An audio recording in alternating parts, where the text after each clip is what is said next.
이스라엘 백성들이 광야를 떠돌 때 거듭해서 실패하고 하나님 말씀에 불순종하거나 죄악을 행했던 세 가지의 내용을 시인은 강조를 합니다. 먼저는 가데스 바네아의 정탐꾼들의 보고를 듣고 불신앙으로 반응했던 일입니다.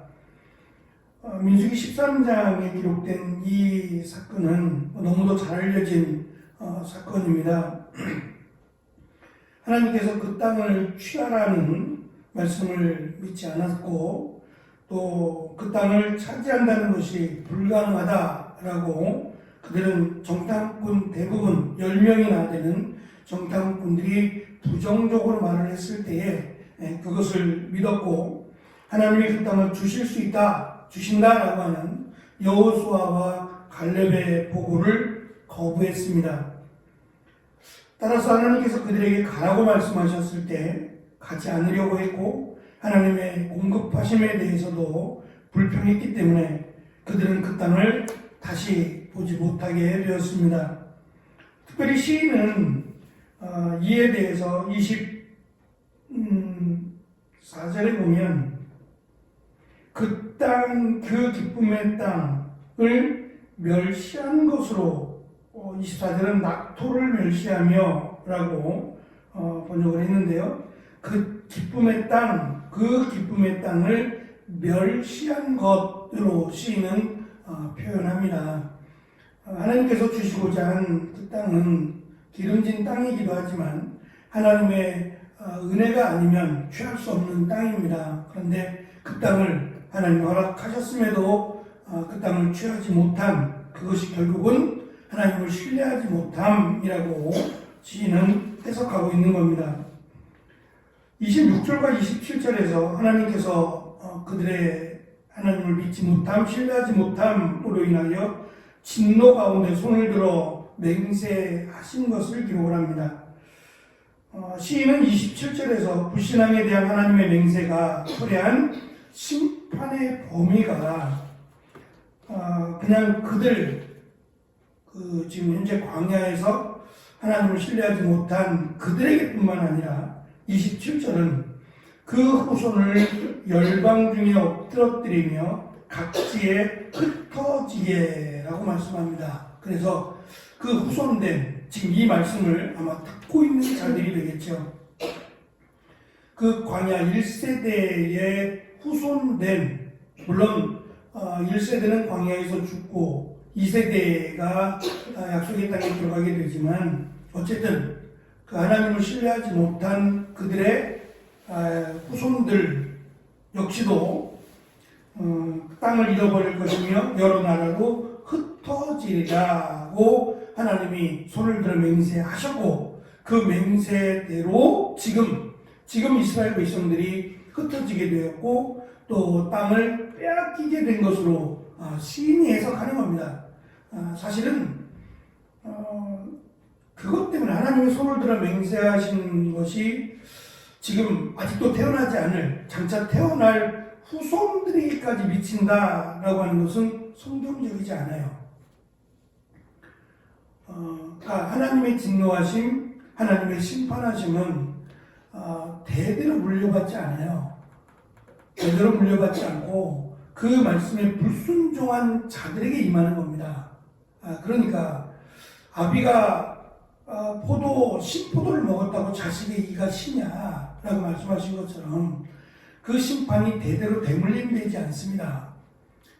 지금 이 말씀을 읽고 이 시를 노래하는 이 포로된 또는 흩어지게 된 이스라엘 백성들은 그들의 죄악이에요. 그들의 불신, 그들의 죄악으로 말미암아 흩어지게 되었고 또 포로된 자들이 된 것이지 지금 1세대의 그 믿음이 없음 또는 하나님을 신뢰하지 못함으로 그들이 지금 이 포로된 것이 아니란 말입니다. 그럼에도 시인은 무리한 해석을 하는 거예요. 그러니까 너희들이 이렇게 흩어지게 되었고 너희들이 이 포로가 된 것은 마치 너희들의 선조들이 약속의 땅 앞에서 하나님의 약속을 신뢰하지 못함이다라고 위로하는 차원에서 그렇게 말하는 것은 아닌가라는 생각을 가져봅니다.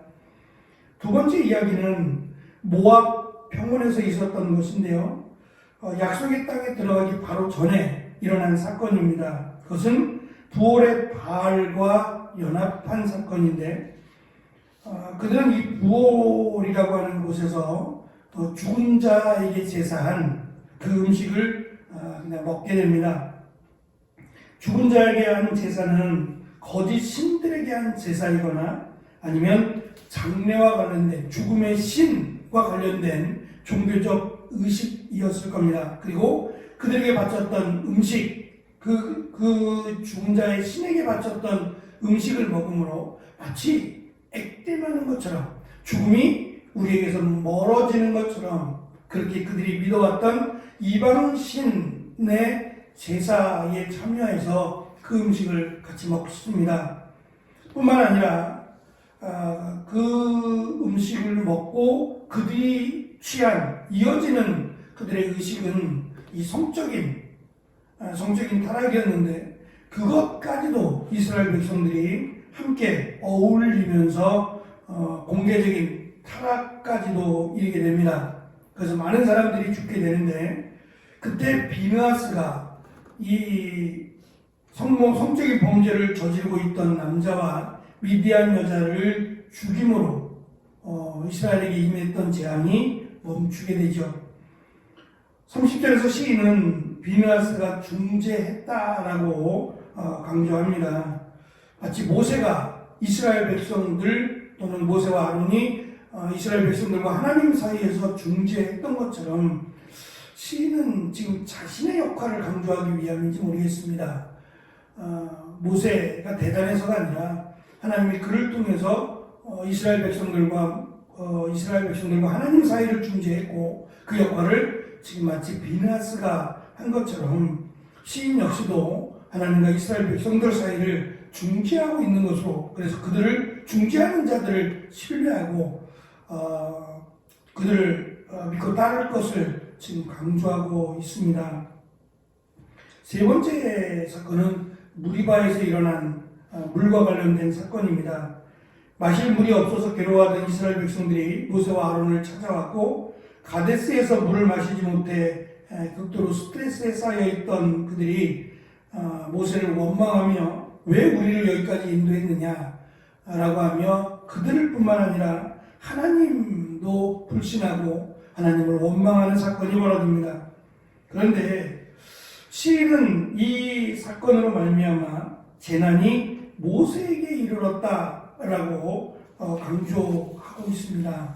이스라엘 백성들에게 뿐만 아니라 이 사건 때문에 재난이 모세에게 이르러서 사실은 모세가 약속의 땅에 못 들어가는 결정적 계기가 됩니다. 내용은 반석에게 명하여 물을 내라는 하나님의 명령을 듣고 모세는 이렇게 말합니다. 반역한 너희여 들으라. 우리가 너희를 위하여 이 반석에서 물을 내랴 라고 화를 내며 지팡이를 취하고 반석을 2번이나 쳐서 물을 냅니다. 물을 내서 이스라엘 백성들과 그들의 짐승을 마시게 합니다. 문제는 하나님께서 모세와 아론을 향해서 이렇게 말씀하셨다는 겁니다. 너희가 나를 믿지 아니하고 이스라엘 자손의 목전에서 내 거룩함을 나타내지 아니한 고로 너희는 이 회중을 내가 그들에게 준 땅으로 인도하여 드리지 못하리라고 말씀하셨다는 겁니다. 시인은 모세가 이 약속의 땅에 들어가지 못한 이유를 하나님의 말씀, 하나님의 약속의 땅에 들어간다. 그러니까 모세가 그 약속의 땅에 들어가지 못한 것이 시인은 망령되이 말한 것으로 해석을 합니다. 이건 시인의 해석입니다. 모세가 하나님을 향해서 망령되이 말한 것 때문에 약속의 땅에 들어가지 못했다는 거예요. 그 망령되이 말한 것이라는 것은 우리가 너희를 위하여 이 반석에서 물을 내랴 라고 한 말일 겁니다. 물론 그럴 수 있습니다. 반석을 쳐서가 반석에게 명하여 물을 내라고 했는데 반석을 2번이나 친 것도 이유가 될 것이고 또 우리가 너희를 위해서 물을 내랴. 마치 모세와 아론이 물을 내는 것처럼. 그래서 하나님을 망령되이 말하는 것 때문에 약속의 땅에 들어가지 못할 수 있어요. 이건 시인의 해석입니다. 아까 앞에서도 말씀드린 것처럼 시인은 그래서 너희들이 마치 너희들이 행한 것으로 너희들이 마치 잘해서 또 잘못해서 그렇게 된 것처럼 말하는 것을 조심하라고 강조하기 위한 그런 해석일 수도 있습니다. 우리가 이 민수기 내용들은 지금 살펴보고 있으니까 이 부분의 내용은 살펴보게 될 것이고요. 제가 따로 그 진리라고 하는 타이틀로 말씀을 설교할 때에 그때도 이 말씀을 드렸습니다. 모세가 늘 들고 다니는 기적의 지팡이가 있죠. 이 지팡이를 들어서 바다를 가리키기도 하고 때로는 반석을 치기도 했던 능력을 행할 때마다 사용되었던 그냥 늘 가지고 다니던 지팡이였어요. 뭐 지팡이를 짚어야만 되는 게 아니라 여러 가지 일상 속에서 필요한 도구 중에 하나가 지팡이였으니까 모세가 늘 지니고 다녔던 그 지팡이인데 하나님의 광야 생활 동안에 또 다른 지팡이 하나를 이스라엘 백성들에게 주신 적이 있죠. 그것은 아론의 쌍난 지팡이라고 하는 지팡이입니다.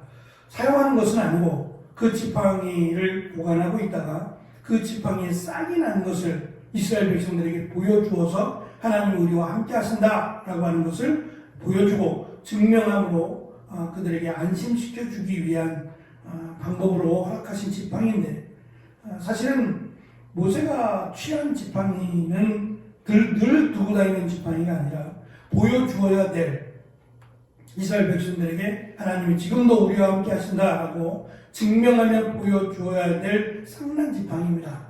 근데 그 쌍난 지팡이를 취해서 반석을 친 것처럼 제가 말씀을 드렸습니다. 하나님의 방법 또는 하나님의 말씀대로가 아니라 모세의 생각대로 물론 그렇게 해서 물이 나오긴 했지만 모세의 방법이 아닌 철저하게 하나님의 방법으로 여기까지 왔고 하나님의 계획대로 일은 진행이 돼야만 합니다. 그런데 마치 모세의 계획대로 일이 진행이 된다면 그것은 하나님을 망령되이 행한 것이기 때문에 결국은 모세가 하나님이 되는 것을 막기 위해서 약속의 땅에 들어가지 못하게 하셨습니다. 구원을 받지 못했다는 얘기는 아닙니다. 결국은 모세조차도 가나안 땅에 약속의 땅에 들어가지 못했다라는 것은 우리에게는 참 귀감이 됩니다. 말씀드린 것처럼 목사라 그래서 또는 직분자라 그래서 무조건 하나님의 나라에 들어가지 않습니다. 저는 좀 두려워해야 될 부분인 것 같아요. 평생을 목회하고 평생을 하나님의 일을 한다고 자부하고 자랑하지만 그가 못 들어갈 수 있어요. 제가 어제도 말씀드린 그 PD수첩에서 취재하고 보도한 내용대로라면 많이 이렇게 영상을 편집했겠지요.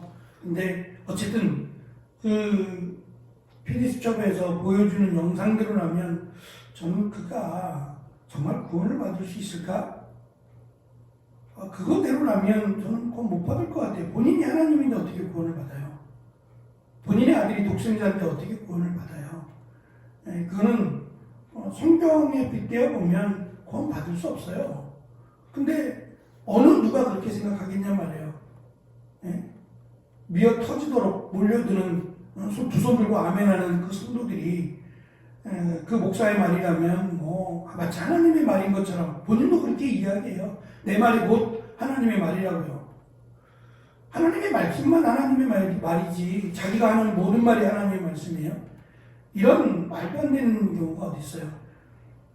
그것만 보면 그런 구원 받을 수 없어요.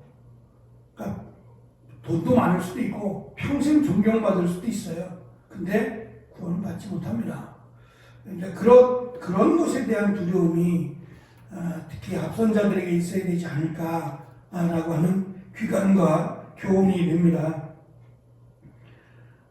반대로 말하자면 비록 부족하고 이름도 밝히지 않았다 할지라도 하나님 말씀대로 순종하고 또 하나님을 신뢰하고 믿는 자들은 약속의 땅에 들어갔습니다.